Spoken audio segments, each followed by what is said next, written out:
বর্তমানে ever care হাসপাতালে দুইজন মানুষ সংকটাপন্ন অবস্থায় আছেন, খুবই সংকটাপন্ন অবস্থায়, এবং জাতি তাকিয়ে আছে।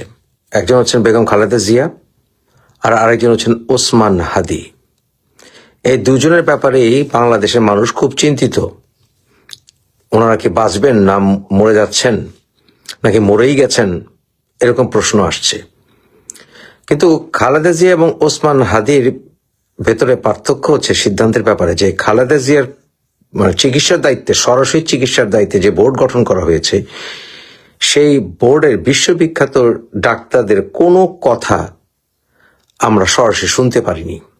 তার স্বাস্থ্যের ডিটেলস আমাদের শোনার অধিকারই নাই। পলিটিক্যাল কমেন্ট হচ্ছে সব। ডাক্তার জাহিদ, যে কিনা বিএনপির লোক এবং খালেদা জিয়ার ব্যক্তিগত চিকিৎসক, সে তো আর বোর্ডের মেইন ডাক্তার নয় এবং সেই বোর্ডে আছে বলে আমি মনেও করি না। তার দিয়ে একটা কথা বা অন্যান্য রাজনীতিবিদদের কোনো যেসব কথা শুনছি, এগুলো আসলে সেই বোর্ডের দায়িত্বপ্রাপ্ত বিশ্ববিখ্যাত ডাক্তারদের কোনো কথা নয়। তাই খালেদা জিয়ার অবস্থা সম্পর্কে আমরা খুব একটা স্পষ্টত জানি না। এবং ওসমান হাদি গুলি খাওয়ার পর খালেদা জিয়ার অবস্থার ব্যাপারে কোনো রিপোর্ট আর হচ্ছেই না। অন টপ অফ ইট, তারা যখন 25 তারিখে আসবেন ডিসেম্বরের, ব্যাপারটাকে পুরো ডাইভার্ট করে দেওয়া হচ্ছে। আমরা কেউ আর খালেদা জিয়ার সম্পর্কে কিছুই শুনতে পাচ্ছি না, টোটালি বন্ধ হয়ে গেছে। এটা লক্ষ্য করেছেন? কিন্তু অপরদিকে ওসমান হাদির ব্যাপারে অন্তত আমরা ডিটেলস কিছু জানতে পারছি, ওনার ইনজুরি সম্বন্ধে জানতে পারছি, ওনার চিকিৎসা দায়িত্বপ্রাপ্ত কিছু নিউরোসার্জনদের কথা আমরা শুনতে পাচ্ছি, এবং আমরা কিছু বিষয় বুঝেছি। ওনার ইনজুরি কোথায় লেগেছে, কোথায় বেরিয়ে গেছে, ডিটেলস আমরা একজন ডাক্তারের কাছ থেকে শুনলাম, নিউরোসার্জন, এবং উনি বললেন নাকি যে উনি ব্রেইন ডেড, মোটামুটি এরকম একটি কথা উনি বলেছেন। এবং আমরা মোটামুটি ওনার ডিটেলস ইনজুরির কথা জেনেছি।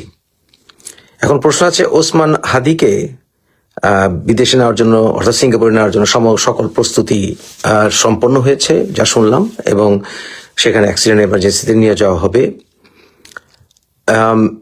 এবং খালেদা জিয়ার অবস্থা কি ওনার চাইতে খারাপ কিনা, তাহলে ওনাকে নেওয়া যাচ্ছে না, কারণ ওসমান হাদির তো অবস্থা ভয়ঙ্কর খারাপ, সেখানে ওনাকে নিয়ে যাওয়ার জন্য প্রস্তুতি নেওয়া হচ্ছে।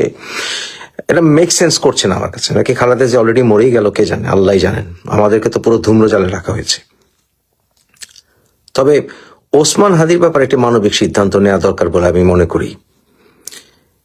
আমরা যখন ল পড়েছিলাম, ল পড়ার সময় আমরা ইউথেনেশিয়া বিষয়টা পড়েছিলাম। ইউথেনেশিয়া, যারা ল পড়েছেন তারা জানেন যে ইউথেনেশিয়া একটা বিষয় আছে। সেটা হচ্ছে যখন মানুষ ইরিভার্সিবল যন্ত্রণাদায়ক অবস্থায় বেঁচে থাকে প্রচন্ড, বা তখন ডাক্তাররা সাপোর্টটা বন্ধ করে দেন, বা বন্ধ করার ব্যাপারে ওপিনিয়ন দেন, মতামত দেন, এবং যারা কিনা পরিবার আছে ওনাদেরকে স্পষ্ট করে বলেন যে রোগীর এই অবস্থা, তো তাকে বাঁচিয়ে রাখার দরকার নাই, এরকম একটা ওপিনিয়ন ডাক্তাররা দেন।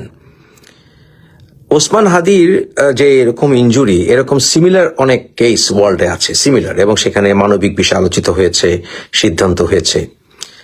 আমি এই ভিডিওর ডেসক্রিপশন বক্সে এবং আমার ফেসবুক স্ট্যাটাসেও এই ডিটেলস আলোচনাগুলো আমি দিয়েছি, কারণ এই বিষয়ে আমি ইনজুরি নিয়ে একটু গবেষণা করলাম যে বিশ্বে কি অবস্থায় আছে, লিগাল সিদ্ধান্ত, মরাল সিদ্ধান্তগুলো কি।